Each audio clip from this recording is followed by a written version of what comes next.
Mortarboards, tassels, and academic regalia helped impress the flow of candidates for degrees and their mentors at the University of Maryland, Baltimore with the importance of the moment. Starting with the hoods bestowed upon those earning PhDs at the hooding ceremony on the first of 2 days of commencement events.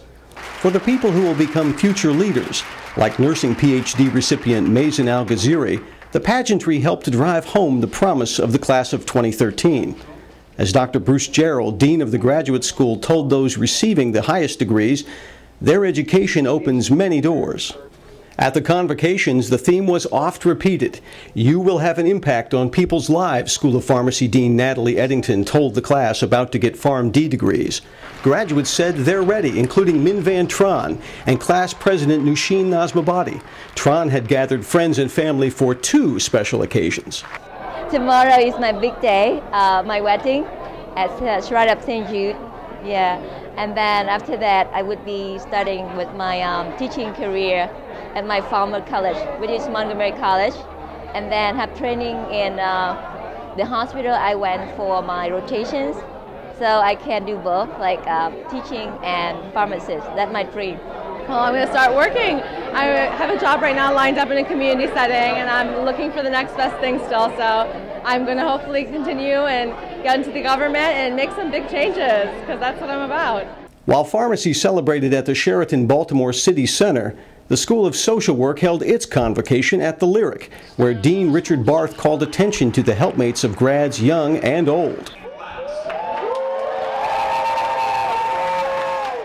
Among the 400 earning Masters of Social Work degrees was one of the school's oldest ever, Michael Rosen, nearing 70 and on his 3rd career.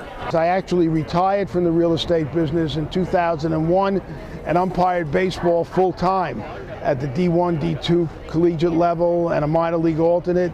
Knees started to go bad in the end of 2008 and decided to fulfill my dream. I had a wonderful field placement at University of Maryland Hospital Addictive Services, working for Mike Papa. And in connection with that, I got to work with the Center of Excellence for Problem Gambling. And I will be joining them as a regular employee in June. Later, among the newly minted MDs who'll move to do their residencies is a newly married couple. Having a spouse, well, now spouse, but boyfriend for the longest time in medical school, it's like a built-in study partner. We've gone through everything together, literally from the first day of school to now. So whether it's the high or low moments of medical school, which there are many, we've been there for each other through everything. They're on a list, you know, the hope was that wherever we go, we'll be in the same program. So match day, when it came to open up our envelopes, we were so overjoyed because we ended up getting our first choice, which was University of Pittsburgh Medical Center.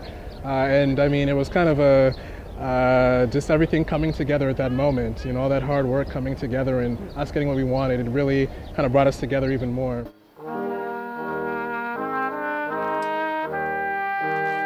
At the arena, scenes were solemn and sentimental, and sometimes silly.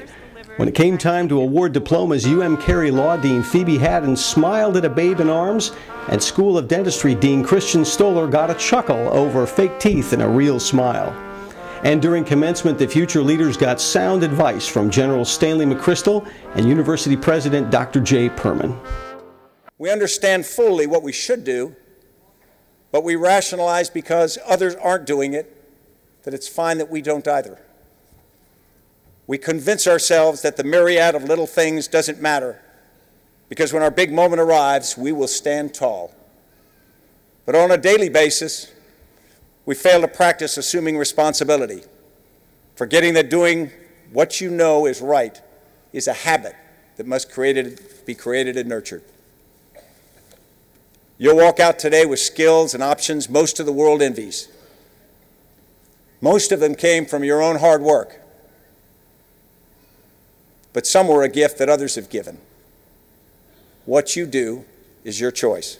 Most importantly, I ask you, as we've heard from the speakers today and from your deans and your faculty, to live your lives in a way so as to make us proud of you always, as proud of you always as we are of you today. Thank you all for being here.